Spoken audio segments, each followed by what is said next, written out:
Bë ma harove, për shkak. Ja harove. Po thoshe, se aje tha edhe më lindi një mendim në kokë. E kupton tani harova, që do thoshe, apo çfarë si ka? Një mendim më pak, një mendim më shumë, jeta bëhet po njësoj. Pastor, mesazhi? Mesazhi im është kjo në një botë kaq të trazuar. Jo mesazhi i kësaj, mesazhi që duhet i fundit, jo mesazhi i temës.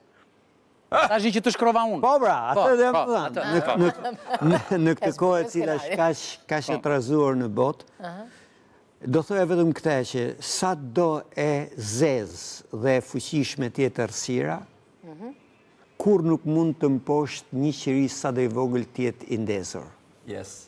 Dhe unë do t'ju thoja njerëzve, në këtë kohë, mundohuni t'jeni dritë, sa do e vogël që t'jeni, që me anë të kësaj drite, ti të shkatrosh atë pushtet errësire që e ke rreth rrotull.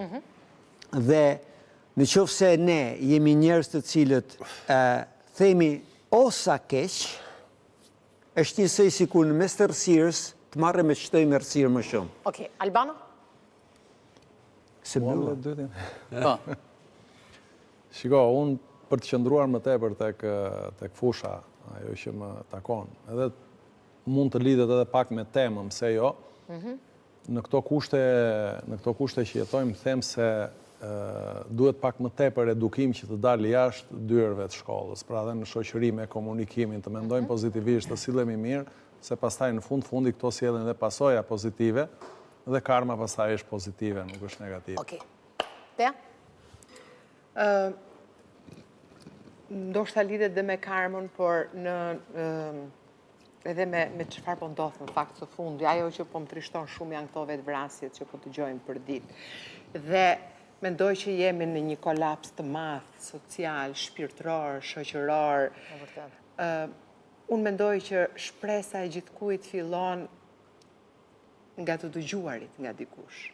Jemi shumë të përfshirë në teknologji, por nuk e kemi harruar të shohim me zemër. Kemi harruar të dëgjojmë.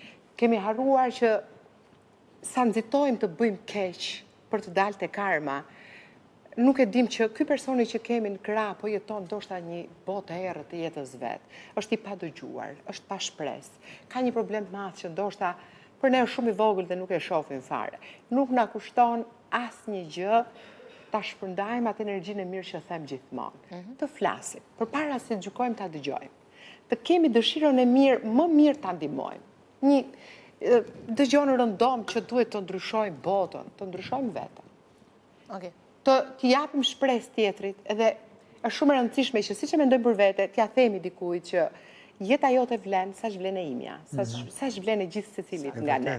Dhe ndoshta kemi shumë probleme ekonomike, shumë probleme që nuk i rregullojmë dot, sepse është çështje sistemi, çështje fati, por që ta duam njëri tjetrin është falas. Dhe duhet kuptosh një gjë, se e kisha në mend kur the që pse njerëzit e kishin që bëjnë keq, nuk e kuptojnë që ka karma.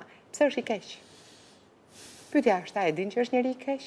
Jo, se di. E di Dhe vetëm për të fakti mirë. që është ashtu, ka mendimet, qëllimet, veprimet, gjithmonë të prirura për keq, nuk e kupton. Nuk e kupton që është i keq dhe lëndon, mendon që është më e natyrshme e jetës vet. Kështu që kemi ardhur në këtë botë për të qenë të drejtë. Për të dhënë atë që mundemi sadopak. Dhe sadopak është fjala, është dëshira, është dora. Dora. Dora. Klodi. Dora. Merret e kisha pastor që kjo të më ka punë. Faleminderit. Shumë mirë. Faleminderit. Dëgjoj.